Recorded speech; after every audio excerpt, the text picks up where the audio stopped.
ফাস্তাগফিরিল্লাহ, তোমরা আল্লাহ তাআলার কাছে ক্ষমা চাও, ইস্তেগফার পাঠ করো। ইন্নাল্লাহা কানা গফুরুর রহিমা, নিশ্চয়ই আল্লাহ সুবহানাহু ওয়া তাআলা অতীব দয়াশীল, অতীব ক্ষমাশীল। তার মানে আল্লাহ সুবহানাহু ওয়া তাআলা আমাদেরকে গুনাহ ক্ষমা করানোর জন্য অতীব দয়াশীল হিসাবে আছেন। গুনাহগুলোকে ক্ষমা করে দিবেন। তবে আল্লাহর আদেশ হচ্ছে ওয়াস্তাগফিরিল্লাহ, তোমরা আমার কাছে আগে ক্ষমা চাও। যদি আমরা আল্লাহ তাআলার কাছে ক্ষমা চাই নিজেদের কৃতকর্মের জন্যে, নিজেদের অপরাধের জন্যে, তাহলে আল্লাহ সুবহানাহু ওয়া তাআলা আমাদেরকে ক্ষমা করবেন। যেমন সূরা নাসর 3 নম্বর আয়াতে আল্লাহ সুবহানাহু ওয়া তাআলা বলছেন, ফাসাব্বিহ বিহামদি রাব্বিক, তোমরা তোমাদের রবের প্রশংসা সহকারে তাসবিহ পাঠ করো। আপনি আপনার রবের প্রশংসা সহকারে তাসবিহ পাঠ করুন। ওয়াস্তাগফিরহু, এবং তার কাছে ইস্তেগফার করেন, তার কাছে ক্ষমা চান। ইন্নাহু কানা তাওয়াবা, নিশ্চয়ই তিনি তওবা গ্রহণকারী, তওবাকে কবুলকারী। তার মানে আল্লাহ সুবহানাহু ওয়া তাআলার প্রশংসা সহকারে তাসবিহ পাঠ করে কেউ যদি আল্লাহ তাআলার কাছে ক্ষমা চায়, তাহলে আল্লাহ সুবহানাহু ওয়া তাআলা তার অপরাধকে ক্ষমা করে দিবেন। সূরা সাজদা, এই সূরার আরেকটা নাম আছে সূরা ফুসসিলাত, 41 নম্বর সূরার 6 নম্বর আয়াতে আল্লাহ তাআলা বলছেন, ইন্নামা ইলাহুকুম ইলাহু ওয়াহিদ, নিশ্চয়ই তোমাদের ইলাহ হলো এক। আমাদের ইলাহ এক নয়, আমরা এক আল্লাহর ইবাদত করি। ইলাহ মানে যার ইবাদত করা হয়, যার উপাসনা করা হয়, যাকে সিজদা করা হয়, যার কাছে প্রার্থনা করা হয়, যাকে সব ক্ষমতার উৎস মনে করা হয়, যার ইবাদত করা হয়, তাকে বলা হয় ইলাহ। তো আমাদের ইলাহ হলো এক, এই কথা আল্লাহ বলছেন। ইন্নামা ইলাহুকুম ইলাহু ওয়াহিদ, নিশ্চয়ই মুসলমানদের ইলাহ, তোমাদের ইলাহ হচ্ছে এক।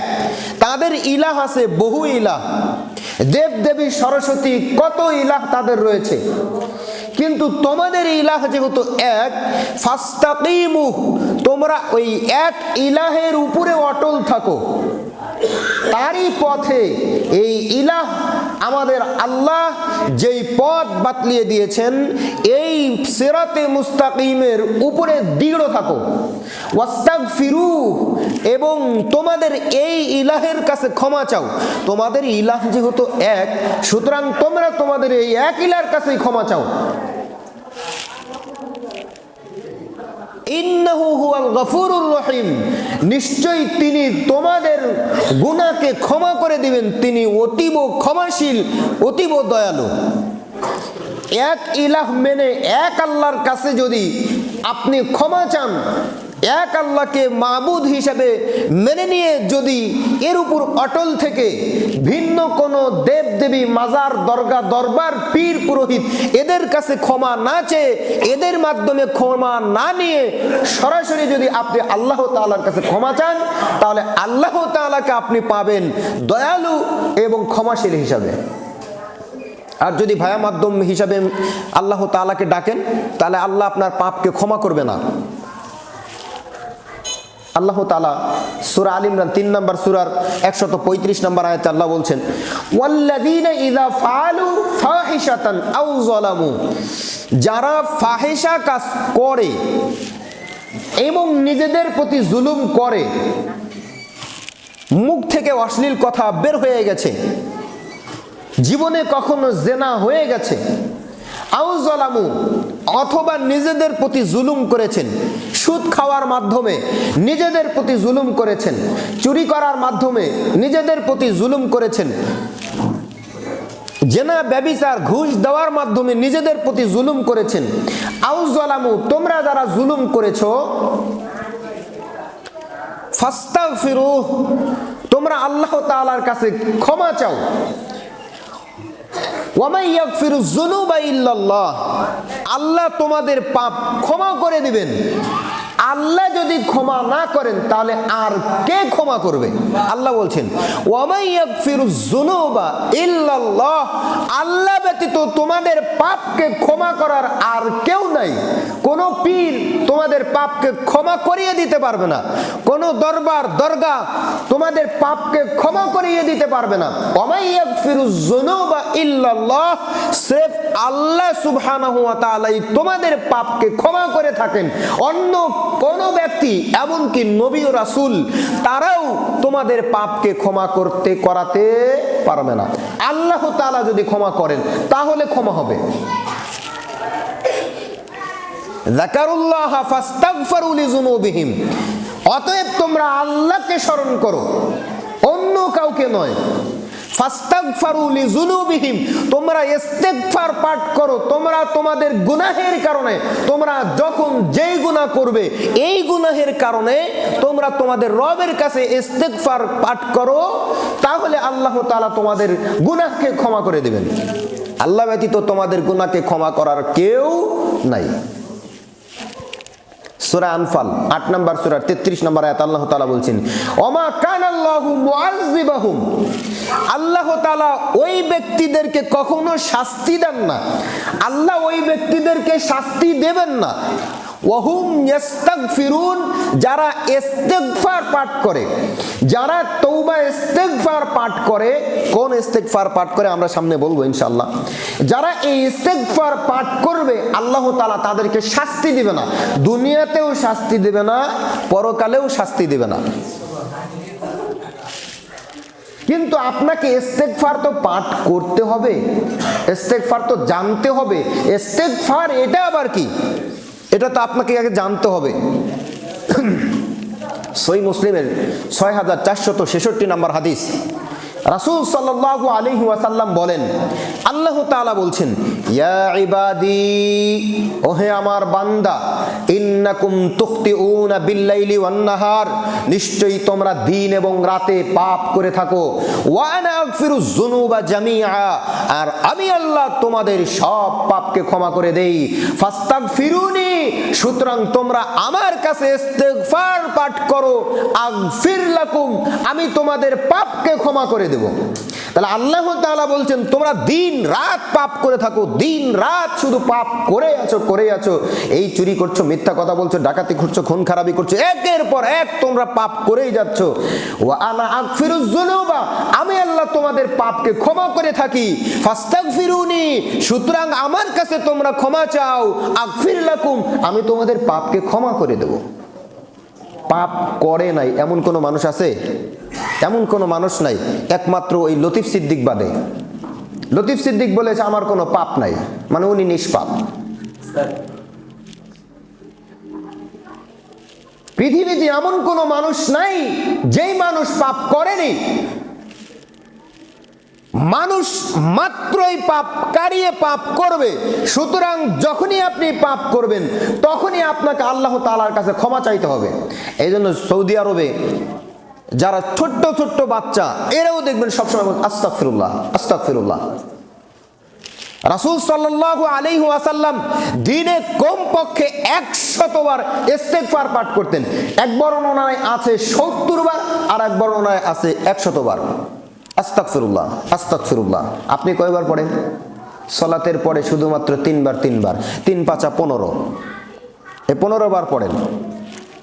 বাদ বাকিগুলো কে পড়বে? যে কোনো সময় আপনাকে বলতে হবে আস্তাগফিরুল্লাহ। কখন কোন পাপ আপনার দ্বারা হয়ে যাবে এটা তো আর আপনি জানেন না।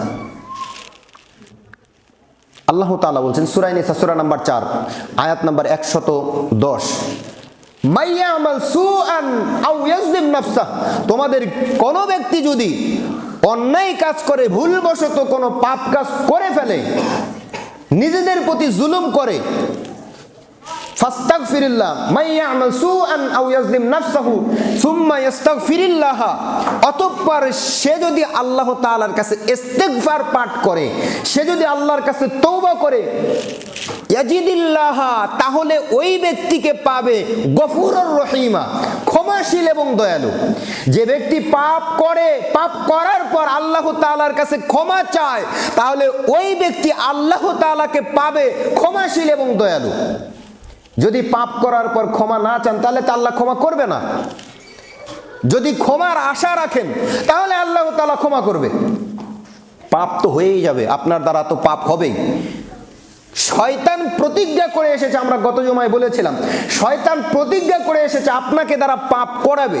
মিশকাত খোলেন, 2344 নম্বর হাদিস। আবু সাঈদ খুদরি রাদিয়াল্লাহু তাআলা আনহু বর্ণনা করছেন, রাসূল সাল্লাল্লাহু আলাইহি ওয়াসাল্লাম বলেন, ইন্নাশ শাইতানা ক্বাল, নিশ্চয়ই শয়তান বলল, ওয়া ইজ্জাতিকা ইয়া রব, ওহে রব, ওহে আমার প্রতিপালক আল্লাহ, আপনার ইজ্জতের কসম করে বলছি, লা আবরাহু উগবি ইবাদাকা, আমি আপনার বান্দাদেরকে অবশ্যই অবশ্যই পথভ্রষ্ট করব। তাদের দ্বারা আমি চুরি করাবো, তাদের দ্বারা আমি জেনা করাবো, তাদের দ্বারা আমি ডাকাতি করাবো, তাদের দ্বারা আমি শিরিক করাবো, তাদের দ্বারা আমি বেদাত করাবো, তাদের দ্বারা আমি বিভিন্ন রকমের পাপ কাজে তাদেরকে আমি লিপ্ত করে দিব। মা দামাত আরওয়াহুহুম ফি আজসাদিহিম, যতক্ষণ পর্যন্ত আদম সন্তানের দেহের ভিতরে প্রাণ আছে ততক্ষণ পর্যন্ত আমি আপনার কসম করে বলছি তাদেরকে পাপ করাবোই করাবো। যে কোনো মূল্যে আমি এই আদম সন্তানদেরকে পাপ করাবো, কারণ এই আদম সন্তানের কারণে আমাকে জান্নাত থেকে বের হতে হয়েছে, আমাকে বিতাড়িত হতে হয়েছে। সুতরাং এই আদম সন্তানকে আমি পাপ করাবোই করাবো। যতক্ষণ পর্যন্ত এর দেহে প্রাণ আছে ততক্ষণ পর্যন্ত আমার এই মিশন চলতেই থাকবে। আপনার মর্যাদার কসম করে বলছি। আল্লাহ তাআলা বলছেন, ফাকালা রব্বু আজ্জা ওয়া জাল্লা জালালি ওয়ারতাফি' মাকানি। এবার আল্লাহ তাআলা বলছেন, শোনো, আমিও আমার ইজ্জতের কসম করে বলছি এবং আমার সুউচ্চ অবস্থানের কসম করে বলছি, লা আযুলু আগফিরু লাহুম মাস্তাগফিরুনি, তুমি যত পাপ করাও করাও, তুমি যা খুশি পারো সব পাপ বান্দাকে দিয়ে করিয়ে নাও। তবে এই বান্দা যদি আমাকে বলে, আল্লাহ আমি পাপ করেছি, অতএব আপনি আমাকে ক্ষমা করে দেন, আমি বান্দার সব পাপকে ক্ষমা করে দেব। দেখি তুমি কত পাপ করাতে পারো, করাও দেই পাপ, কত করাতে পারো, কত তুমি পাপ করাতে পারো। এই বান্দা যদি খালি বলে, আল্লাহ আমি পাপ করেছি আমাকে ক্ষমা করো, তাহলে আল্লাহ বলছেন, আমার ইজ্জতের কসম, আমার মর্যাদার কসম, আমার সুউচ্চ অবস্থানের কসম, আমি আমার এই বান্দার সব পাপকে ক্ষমা করে দেব। এটা শয়তানের সাথে যুদ্ধ। শয়তান যুদ্ধ করছে, আল্লাহকে চ্যালেঞ্জ করছে যে আমি এই বান্দাদেরকে পাপ করানোর মাধ্যমে এদেরকে জাহান্নামে প্রবেশ করাবোই করাবো, এদেরকে জান্নাত থেকে বঞ্চিত করাবোই করাবো। কেননা এই আদম সন্তানের কারণে আমাকে জান্নাত থেকে বহিষ্কৃত হয়েছে। আর আল্লাহ তার উল্টা চ্যালেঞ্জ করে বলছে, কোন বান্দা যদি আমার কাছে ক্ষমা চাই তাহলে ওই বান্দাকে আমি ক্ষমা করে দিয়ে জান্নাত দেবো। দেখি তুমি জাহান্নামে কেমনে প্রবেশ করাও। কিন্তু ক্ষমা তো আপনাকে চাইতে হবে। তিরমিজি 3540 নম্বর হাদিস। আনাস ইবনে মালিক রাদিয়াল্লাহু তাআলা আনহু বলেন, রাসূল সাল্লাল্লাহু আলাইহি ওয়াসাল্লাম বলেছেন, আল্লাহ তাআলা বলেন হাদিসে কুদসি, ইন্নাকা মা দাহাউতানি ওয়া রাজাউতানি গফারতু লাকা আলা মা কানা ফিহি, নিশ্চয়ই কোন বান্দা যখন আমাকে ডাকে আশা নিয়ে, তাহলে আমি আল্লাহ ওই ব্যক্তির সব পাপকে ক্ষমা করে দেই, তার পাপের অবস্থা যেমনই হোক তাতে আমি কোনো পরোয়া করি না। ওয়ালা উবালি, এতে আমার কোনো কিছু আসে যায় না।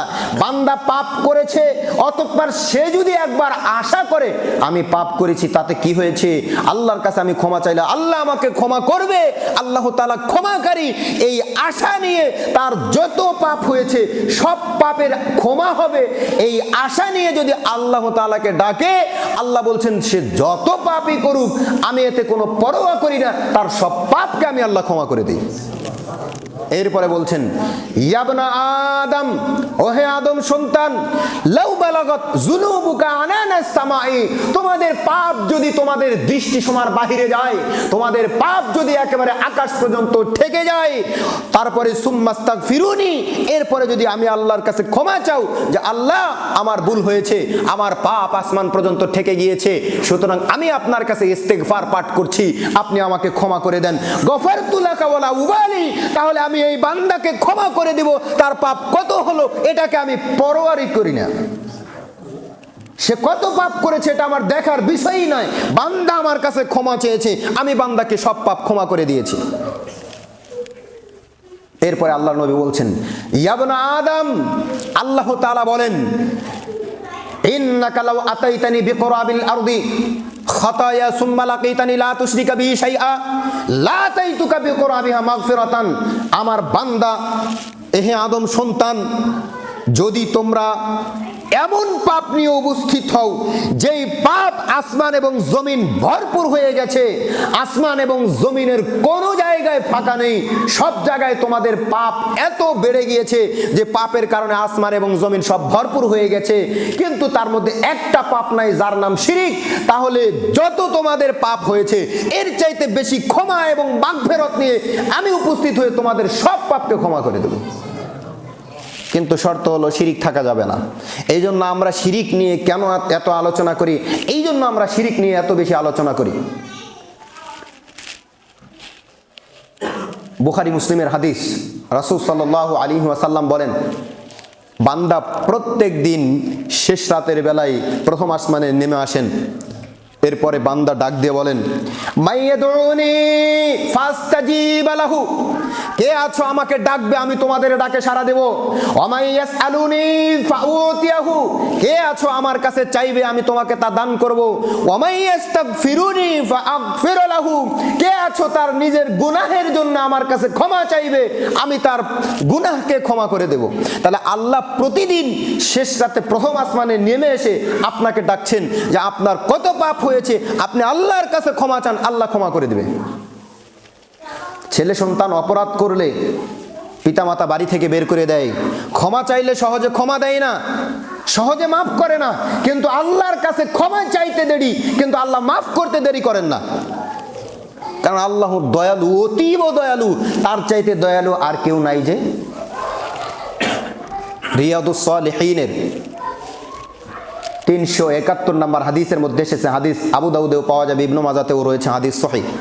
আব্দুল্লাহ ইবনে মাসউদ রাদিয়াল্লাহু তাআলা আনহু বলেন, রাসূল সাল্লাল্লাহু আলাইহি ওয়াসাল্লাম বলেছেন, মান ক্বালা আস্তাগফিরুল্লাহাল্লাযী লা ইলাহা ইল্লা হুয়াল হাইয়ুল কাইয়্যুম ওয়া আতুবু ইলাইহি, যেই ব্যক্তি আস্তাগফিরুল্লাহাল্লাযী লা ইলাহা ইল্লা হুয়াল হাইয়ুল কাইয়্যুম ওয়া আতুবু ইলাইহি, এই দোয়া পাঠ করবে, গফারতু গুফিরাত যুনুবাহু, তাহলে ওই ব্যক্তির সব গুনাহকে ক্ষমা করে দিবে।